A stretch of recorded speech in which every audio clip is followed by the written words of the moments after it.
The term palliative care really means, in its broadest sense, anything you do to make someone feel better.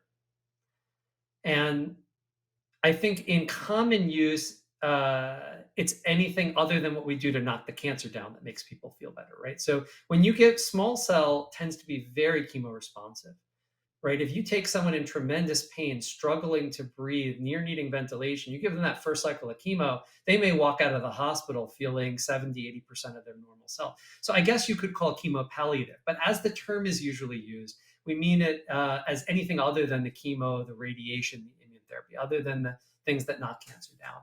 And an aggress and quality of life is the whole point here, right? So from day one, whether you're going to get the most aggressive treatment we have to offer or nothing to knock the cancer down, aggressive palliative care should start on day one. The pain should be aggressively managed, whether the goal of care is to live as long as possible or to be left alone. Itching, trouble breathing, right? And so this palliative care ideally is done from the very first moment of the first encounter. The term can also imply a specialist. There are people who dedicate their lives solely to the non cancer reduction elements of palliative care. So the optimization of the pain medicines and other maneuvers to reduce suffering beyond pain. And that's all they do all day long. This can be really powerful, even if your oncologist is good at supportive care measures. It can be very useful, number one, because it brings another perspective of someone who thinks about that all day long, right? And when you think about one thing all day long, you do better than a generalist, right? So I'm very passionate about palliative care, but I have no doubt that the palliative care practitioners I collaborate with are better at it than I am. They think about it all day long, and they're smart, caring people.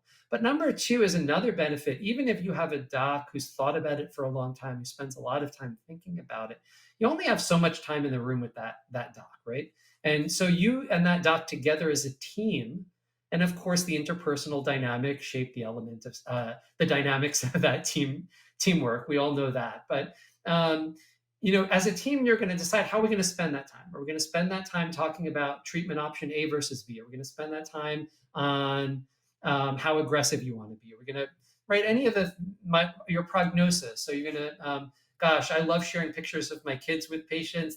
Many of them love bringing their pictures of their grandkids, right? There's a triage that you do together as a team. And we all know that there's never enough time.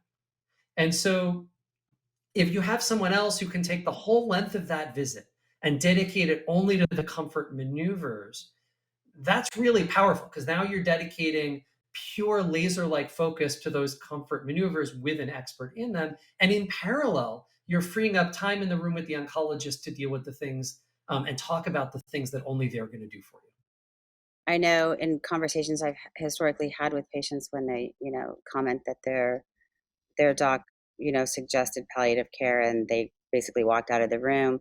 I think one of the things that patients or people diagnosed with lung cancer and other cancers, I'm sure, don't understand is exactly what you just said. These are meant to support and make you feel better from any side effects you may be having, nausea, vomiting, diarrhea, itching, I think, and there's all these things. There are ways that these specialists can help support you through that. And quite often, I think we have found that people are afraid to have the side effect conversation with their physicians for fear of the being taken off the drug. Right. People are afraid that a shift to palliative care will imply that we're giving up or that we're hastening demise. Hospice and palliative care are not the same thing.